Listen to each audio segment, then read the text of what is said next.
Assalamualaikum. Kumpulan kami akan membentangkan tajuk demokrasi berparlimen di Malaysia. Malaysia ialah sebuah negara yang mengamalkan sistem demokrasi berparlimen di bawah pentadbiran raja berperlembagaan dengan Seri Paduka Baginda yang di-Pertuan Agong sebagai ketua negara. Manakala parlimen ialah institusi perundangan tertinggi di dalam negara yang menghubal undang-undang. Parlimen Malaysia terdiri daripada Seri Paduka Baginda yang di-Pertuan Agong, Dewan Negara dan Dewan Rakyat. Untuk pengetahuan lebih lanjut, persidangan Dewan Rakyat telah dirasmikan buat pertama kalinya pada 11 September 1959. Seterusnya, saya akan menerangkan tentang negara bangsa. Negara bangsa terdiri daripada 3 komponen utama, iaitu negara, individu dan bangsa.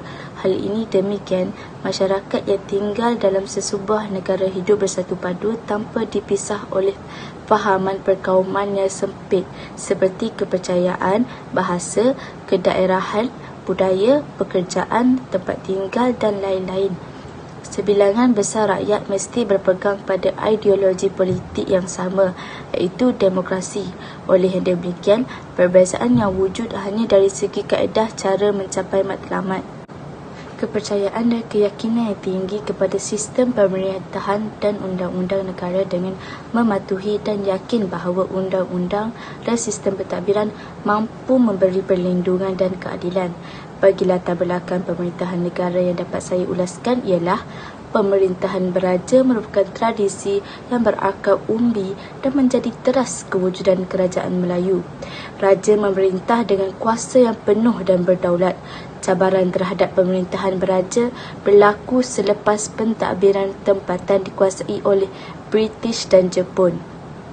Walau bagaimanapun, pemerintahan beraja tidak terhapus.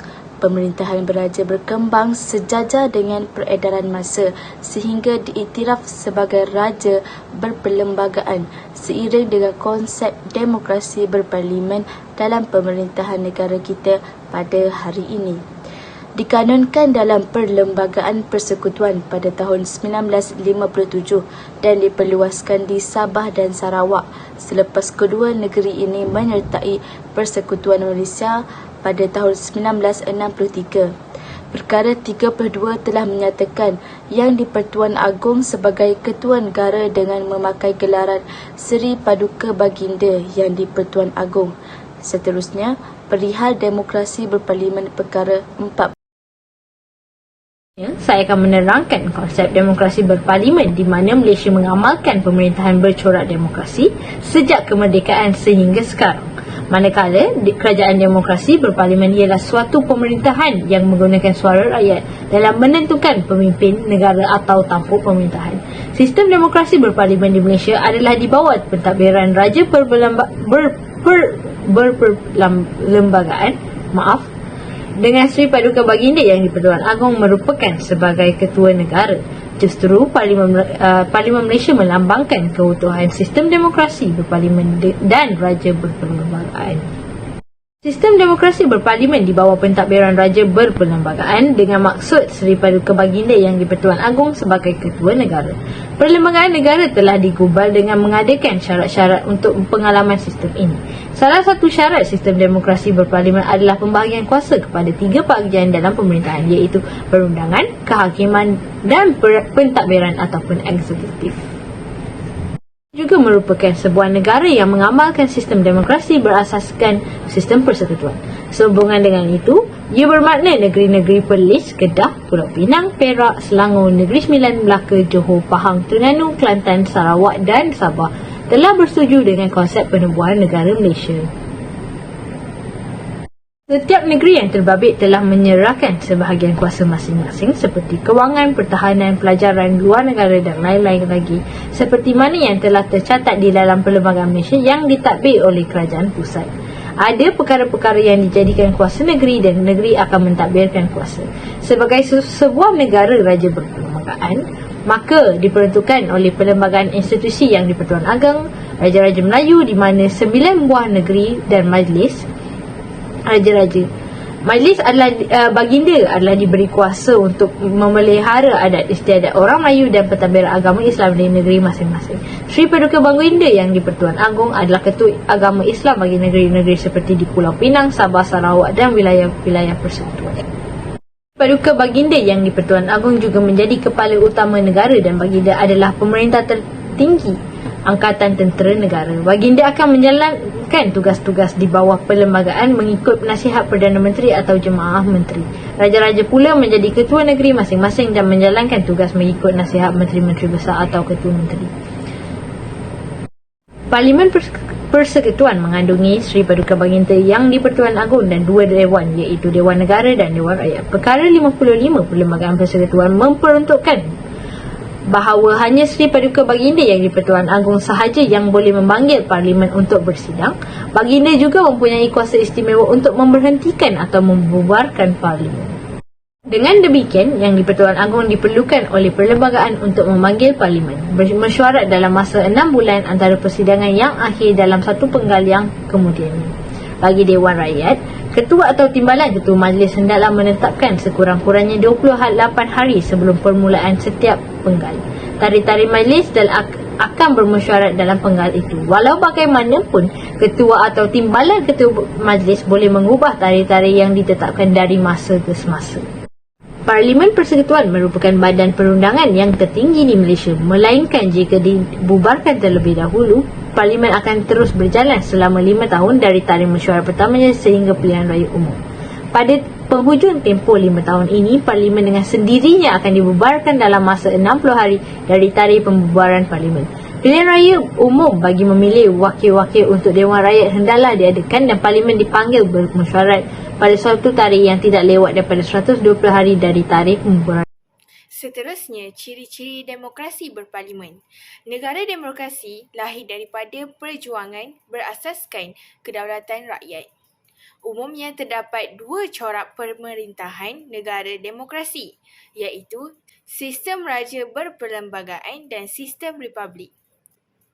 Malaysia telah memilih dan mengamalkan sistem pemerintahan demokrasi berparlimen dan raja berperlembagaan sejak mencapai kemerdekaan pada tahun 1957.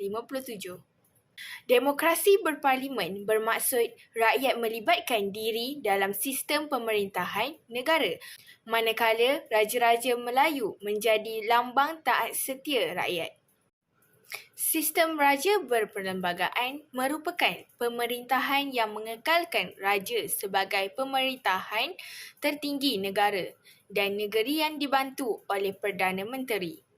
Sementara sistem republik menolak institusi beraja, kerajaan ini diketuai oleh presiden yang dipilih oleh rakyat melalui pilihan raya.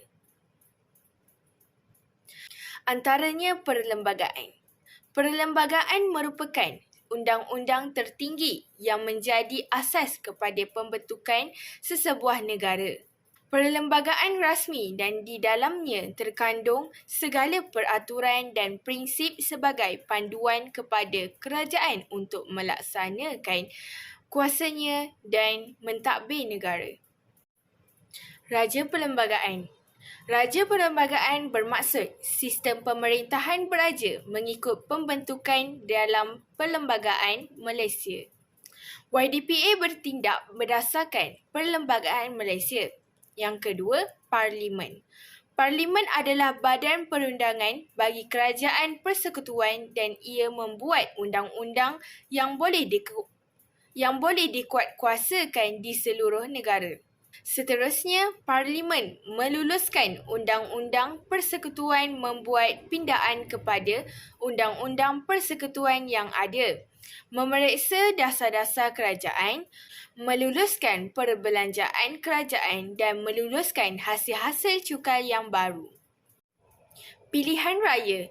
Pilihan raya ialah proses memilih wakil rakyat untuk memerintah sama ada pada peringkat negeri maupun peringkat persekutuan. Pemilihan ini dilakukan secara sulit dengan menggunakan prosedur yang tulus dan teratur. Kuasa pemerintahan Malaysia merupakan sebuah negara demokrasi berparlimen yang mengamalkan konsep pengasingan kuasa. Antaranya, kuasa pemerintahan. Kuasa pemerintahan dibahagikan kepada 3 bahagian iaitu Badan Perundangan, Badan Pelaksanaan dan Badan Kehakiman. Parti-parti politik.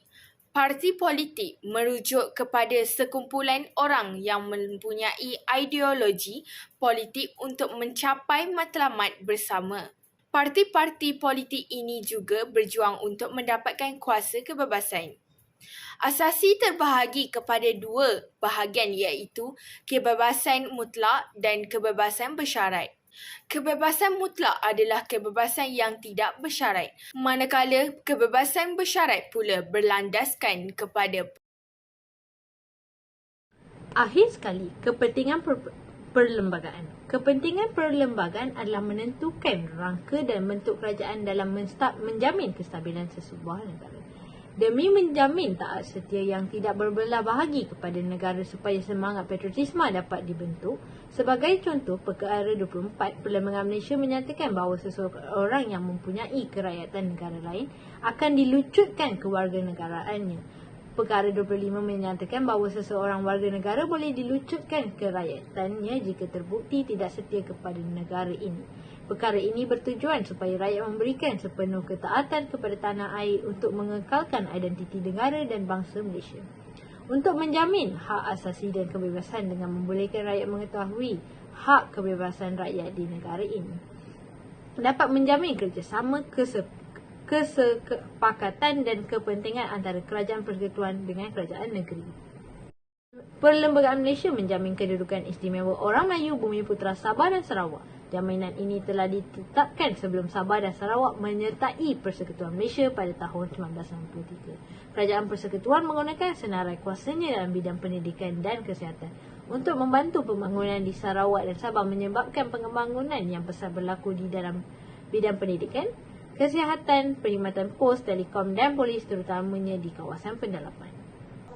Bagi struktur Parlimen Malaysia pula, pemerintahan Malaysia yang bercirikan demokrasi berparlimen dan raja berperlembagaan yang unik kerana Parlimen Malaysia terdiri daripada 3 komponen yang di-Pertuan Agong, Dewan Negara, Dewan Rakyat. Setiap negara mempunyai kaedah dan sistem pemerintahan yang tersendiri. Terdapat pelbagai nama yang diberikan untuk menggambarkan bentuk pemerintahan sesebuah negara seperti demokrasi, sosialis, monarki dan lain-lain. Dalam sistem berkenaan, terdapat jenis pemerintahan yang membenarkan penglibatan rakyat dalam mengurus dan mengemudi pemerintahan negara.